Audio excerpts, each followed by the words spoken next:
Mom's BF moved into my house, and now he's trying to set a curfew for me. Hey Reddit, this is a throwaway account, because some people involved know my main, and I'd rather keep this on the down low. I'm a 29-year-old guy, and I've been living in my own place for a while now. But let's back up a bit to how this all got started. Particularly with my mom, who's 53. A couple of years back, she lost her house. Yeah, not the best turn of events, but the details aren't that important for what I'm about to unload here. Anyway, after she lost her place, it was a no-brainer for me to have her move in with me. I mean, she's my mom, right? Who wouldn't do the same? Plus, I've been doing all right financially. I work in tech, which pays more than enough to keep us comfortable without needing to tighten our belts. So her living with me was supposed to be temporary, just until she got back on her feet. But life has a funny way of redefining temporary. About a year ago, Mom started dipping her toes back into the dating pool. She met this guy, let's call him R, who's 47 and seemed all right at first. They hit it off pretty well, and 6 months into their relationship, they were pretty serious. Or as serious as you can get during the times of a global pandemic. When the lockdowns hit and everything started shutting down, R, who was also a divorced dad, was having a tough time with his place and the whole co-parenting gig. One night, over dinner, Mom suggested that maybe R and his 2 kids, a 14-year-old girl and a 12-year-old boy, could bunk with us until the global mess was sorted. It seemed reasonable enough at the time. His lease was up, and with the world going sideways, it felt right to offer some stability. Not just to Mom and her boyfriend, but to 2 kids who were about to face a lot of uncertainties. So they moved in. I figured, why not? I've met R enough times to know he wasn't a complete jerk. And while we weren't exactly buddies, we were friendly. His kids were polite, a bit shy, but they seemed to warm up after a few movie nights and shared meals. I thought of it as helping out. Plus, it gave Mom something to focus on besides the past, which was a good thing in my book. Now, my house isn't a mansion, but it's spacious enough. 3 bedrooms, a couple of bathrooms, and a nice backyard that was mostly underused until the kids showed up. I took the master bedroom. Mom had her room, and R and his kids shared the 3rd one. We set up a schedule for chores, cooking, and all that household stuff, trying to make everyone feel like they had their own space and responsibilities. When R and his kids first moved in, it was under the whole banner of making the best out of a bad situation. The world outside was going nuts, and here we were, trying to build a little island of sanity. I won't lie, it felt good being able to help. And honestly, watching my mom smile more these days made any inconvenience seem small. That's the thing about family, or what feels like it at the time. You do what you can to make things work. The first few weeks were, I'd say, surprisingly smooth. R's kids were quiet. Probably a mix of being in a new place and the whole situation with the lockdowns. They stuck mostly to their room or sat with us during meals, polite to the point of seeming a bit uneasy. But that's to be expected, right? New house, new man around their mom. It's a lot for anyone, let alone kids. R himself seemed to be making an effort. He'd help out with meals, sometimes taking over the kitchen to cook something he claimed was a specialty. You gotta try my chili, he'd boast. And honestly, it wasn't half bad. He was good about fixing things, too. A leaky faucet here, a squeaky door there. I appreciated that. It made me feel like he wasn't just here to ride out the storm, but actually contribute. Mom seemed really taken with how he was around the house, often throwing me a look like, see, he's a good guy. We set some basic rules early on. It was my house, and while I'm not some dictator, I needed some semblance of order. We agreed on quiet hours, shared responsibilities, and privacy. Basic stuff to keep the peace.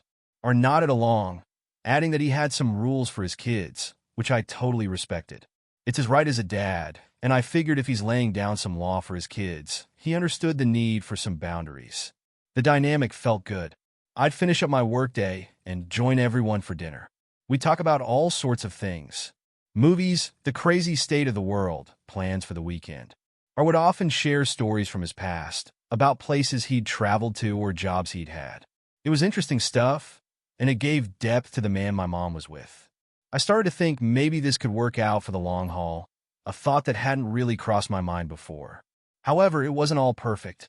There were small signs, little red flags that I initially brushed off as nothing more than someone getting used to a new living situation. Like Howard would insist on rearranging the living room to better suit the flow of the house, or his habit of leaving his tools scattered around after a fix-it job, promising to clean up later, which sometimes meant a couple of days. Small annoyances, sure, but nothing I couldn't handle. Then there was the TV situation. I like to think I'm pretty generous with my stuff, but the TV in the living room was my pride and joy. Latest model, Ultra HD, the works. I didn't mind sharing it, especially for movie nights, but I had a habit of commandeering it for hours, channel surfing endlessly.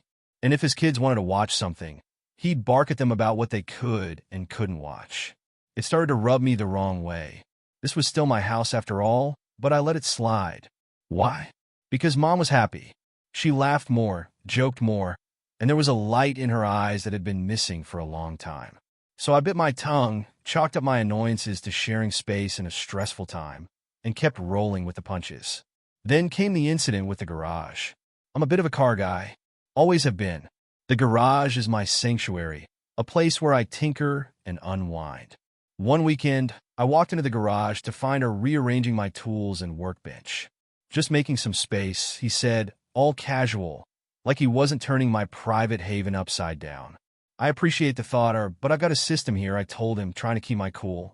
He shrugged, a bit too dismissive for my liking, but he stopped what he was doing. Sure thing, but it'd help if things were a bit more organized, right? That comment stuck with me. It was a nudge over a line I wasn't sure I wanted anyone to cross. Looking back, these first impressions were the foundation of what was to come. Small encroachments, tiny tests of boundaries. Like he was feeling out how much he could push before I'd push back. I guess in those early days, I was still seeing things through a lens tinted by my desire to make my mom happy. For now, though, those red flags were just fluttering in the periphery, not quite alarming enough to make a fuss about. Yet, as the weeks turned into months, the initial gloss of having R and his kids around started to wear off. It wasn't just the small stuff anymore. His influence began creeping into every corner of the house, like some kind of slow-moving floodwater. And just like water, it started causing damage where I least expected it.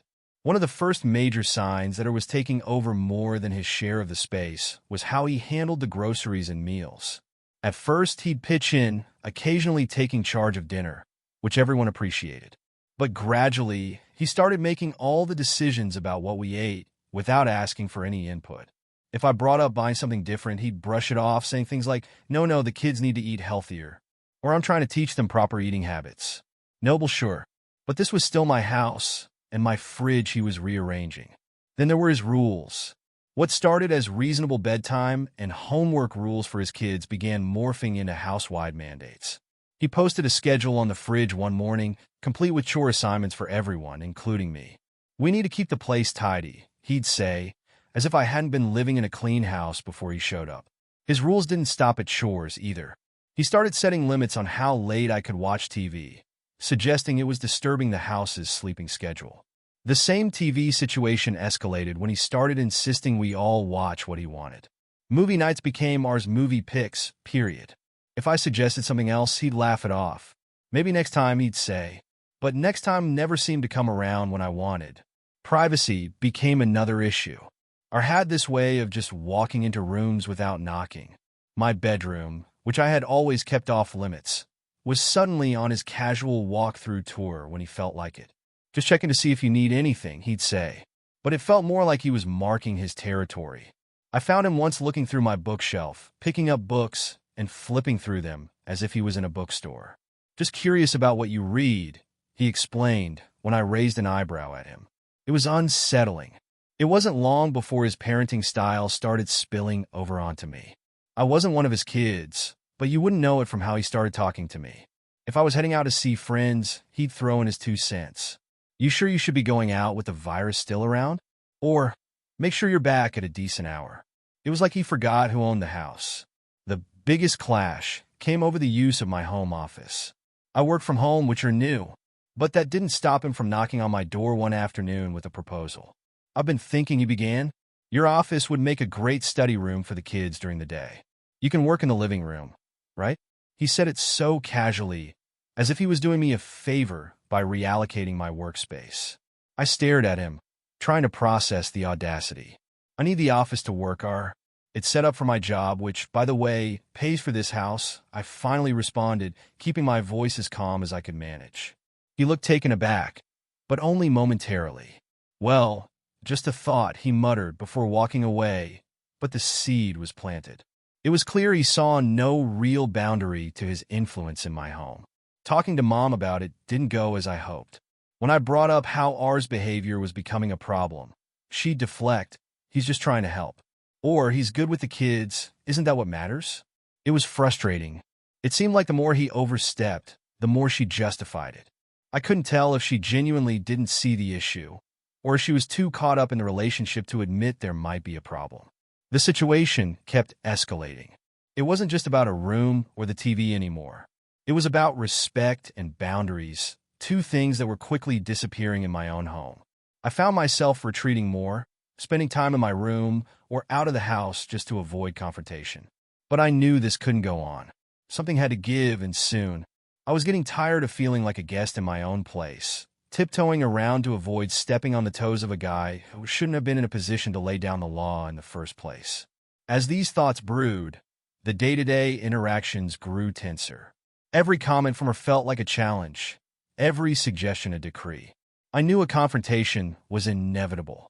It was only a matter of time before I'd have to stand up and reclaim my space. But I dreaded the fallout, especially with Mom. Little did I know that confrontation was closer than I thought, and it would start with something as simple as a late-night run.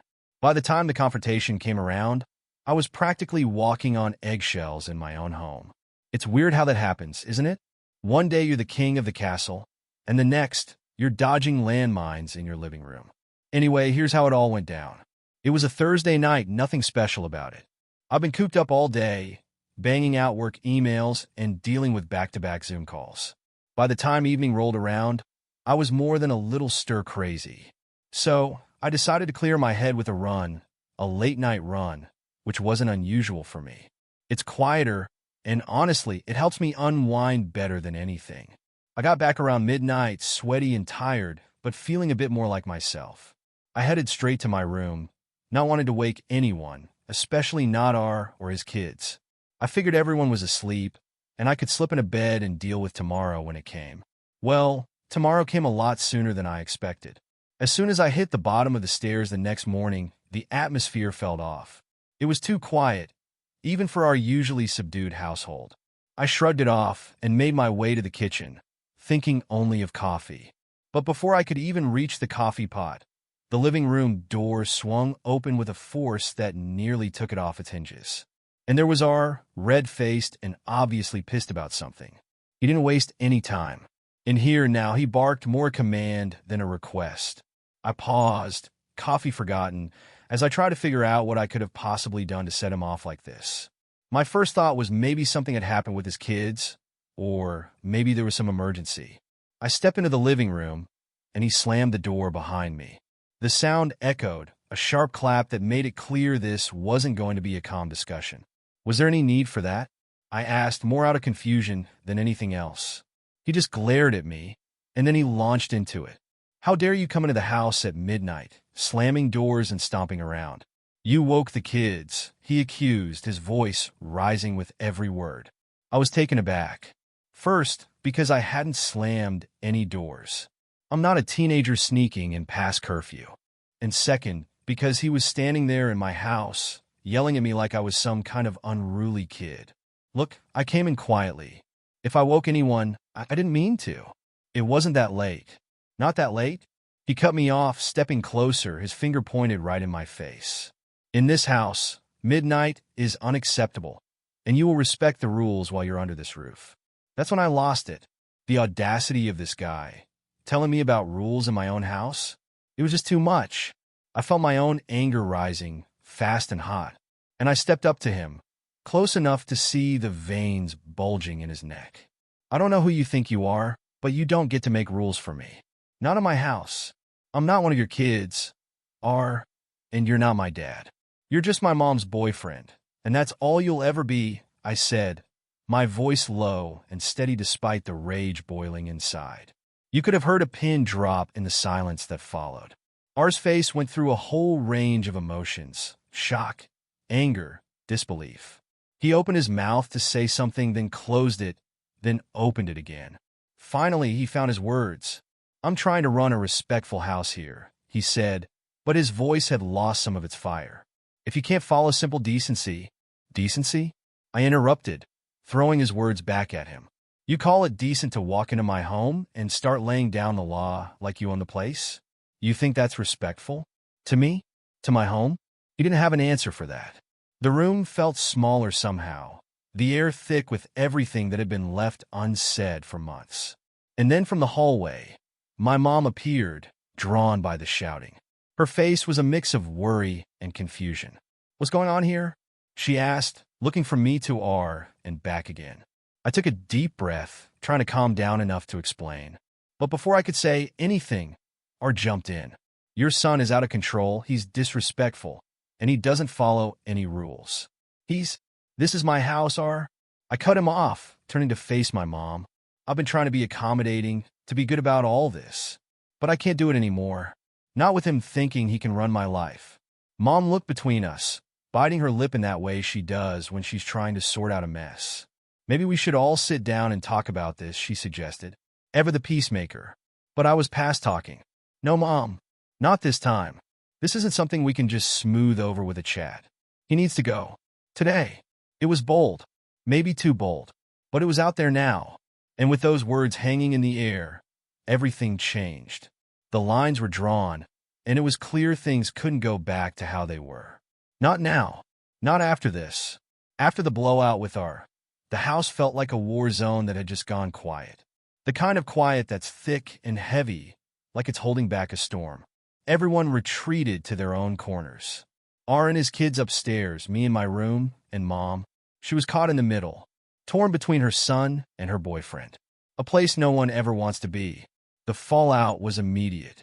R avoided me like the plague, which was fine by me, but it was Mom's reaction that stung the most. She was giving me the silent treatment, something she hadn't done since I was a teenager. It was clear she wasn't happy about how things went down. "You didn't have to kick him out," she said once, her voice low and hurt. "He was just trying to help. In his way." I tried to explain my side about how R's help felt more like a takeover, about the loss of privacy and respect in my own home. But it was like talking to a brick wall. Mom had her view, painted with the brushes of romance and hope, and it seemed no amount of reality could repaint those colors. Meanwhile, R's presence became even more grating. He was technically still living with us, but we were like strangers passing in a house that felt too small all of a sudden. His kids, caught in the crossfire, looked more confused and sad than anything. I felt bad for them. They didn't sign up for any of this. A couple of days after the argument, I came down for breakfast to find her sitting at the kitchen table, looking like he hadn't slept. His kids were there too, picking at their food. The air was tense, uncomfortable. I grabbed a coffee and sat down, ready to keep to myself. But R cleared his throat, obviously gearing up to say something. "I'll be looking for a new place," he finally said, not meeting my eye. "It's clear I've overstayed my welcome." His voice had lost its usual force, now just tired and resigned. I nodded, feeling a mix of relief and awkwardness. "Thanks, I think that's for the best." His kids glanced up, worry flickering across their faces. It hit me then. This was their stability being uprooted again, and I felt a pang of guilt. But I also knew this couldn't go on. Not like this. The days dragged on, each one a silent testament to the tension in the house. R started packing, slowly at first, then with more urgency as he found a place. Mom said very little during those days, her disappointment heavy in the air. But as the moving day approached, she started to open up a bit, perhaps realizing that this needed to happen, no matter how painful it was. On the day R moved out, it was all business. No tearful goodbyes, no last-minute pleas to stay. Just box after box being carried out to a rental van. His kids hugged Mom before they left, a silent promise to keep in touch. R shook my hand, a gesture of peace, or maybe just closure. I couldn't tell. With R and his kids gone, the house felt empty larger. Mom and I spent the next few days in a quiet standoff. She was hurt, and I knew it. I tried to bridge the gap, suggesting a movie night or a dinner out. But she was distant. It was going to take time, that much was clear. During those quiet days, I reflected a lot on how things had gone so wrong. I wondered if there was something I could have done differently, some way to have avoided the fallout. But every time I replayed the conversations, the confrontations, I came back to the same conclusion.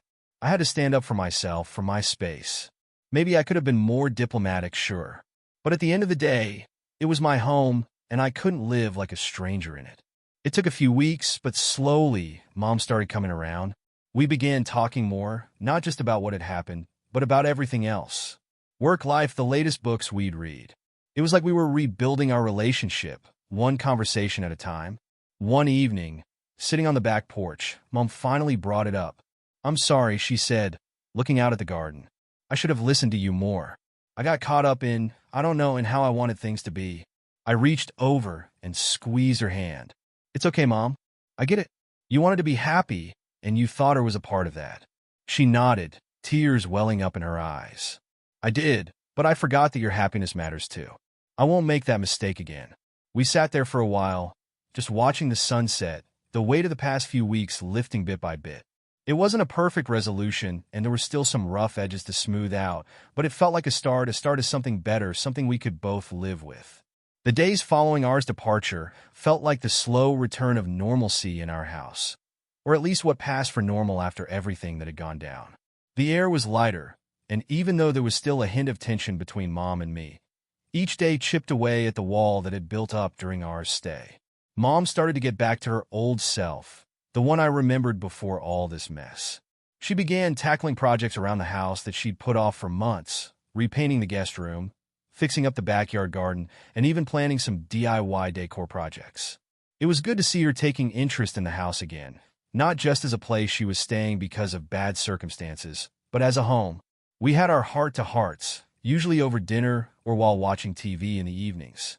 It wasn't easy at first. There were a lot of unspoken things hanging between us, but we made an effort. One night, while we were clearing the dishes, she paused and looked at me, a serious look on her face. "I've been thinking a lot about everything that happened," she started, wiping her hands on a dish towel. "I know I put you in a tough spot with R, and I didn't see things clearly." I put down the plate I was drying and leaned against the counter. "I know, Mom. It got pretty rough there for a bit." She nodded, swallowing hard. "I let my feelings for him blind me to what he was doing to you, to us.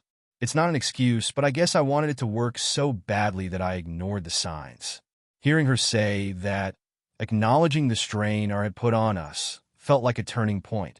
"It means a lot hearing you say that. I just wanted you to be happy, but not at the cost of our home feeling like a battleground." She reached out and squeezed my arm. "I've made an appointment with a therapist," she said almost in a whisper. "I think it's time I sorted out some things, figure out why I let that happen." That was a big step for her, and I couldn't help but feel proud.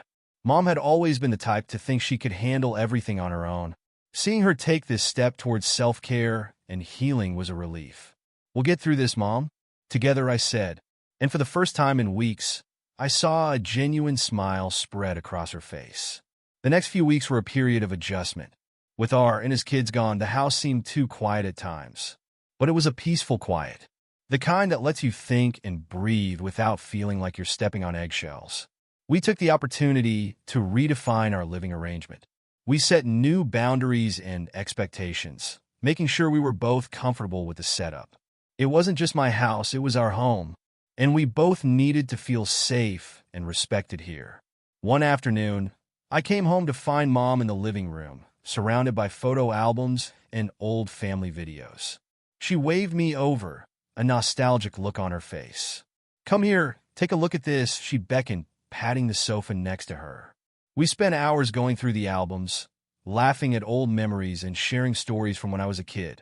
It was the most connected I'd felt with her in a long time. It was like we were rebuilding our relationship from the ground up, finding our way back to each other after being pulled apart by circumstances and R's influence. As we turned the pages, it struck me how much history we had, how many ups and downs we'd navigated together. This was just another chapter in our story, one that we were closing together. "I'm sorry for everything," really, Mom said as we closed the last album. "But I'm here now fully, no more distractions." "I appreciate that, Mom. And I'm here too." I replied, squeezing her hand. We had both learned a lot about each other and ourselves through this ordeal. The importance of communication, of setting boundaries, and of supporting each other without condition. In the end, the resolution wasn't just about our leaving or about us getting back to normal. It was about understanding and respecting each other's needs and spaces. It was about growing from the experience, not just moving past it. Life went on, as it does. Mom continued her therapy, and I got back into my routine with work and friends. The house felt like mine again, but more importantly, it felt like ours. Mine and Mom's. We were a team, and whatever came next, I knew we'd handle it together, with open hearts and a clear understanding of what made our home a sanctuary for both of us. So yeah, it was a rough patch, but like all tough times, it offered lessons worth learning. And as for me and Mom, we were better than okay. We were stronger, closer, and more in tune with each other than we'd ever been. Here's to new beginnings, right? I'm going to answer some questions. 1. Yes, I was well aware when moving in that it would be my house he was staying in, as he asked me upon moving in about rent and such. However, I'm on a good wage and more than capable of covering household expenses, and did not charge him for staying, as they were only staying until the global issue is over. 2. I'm not kicking my mom out. She needs a therapist, not a change of address. She and I have been casually dating for nearly a year, but started getting serious at the beginning of lockdown.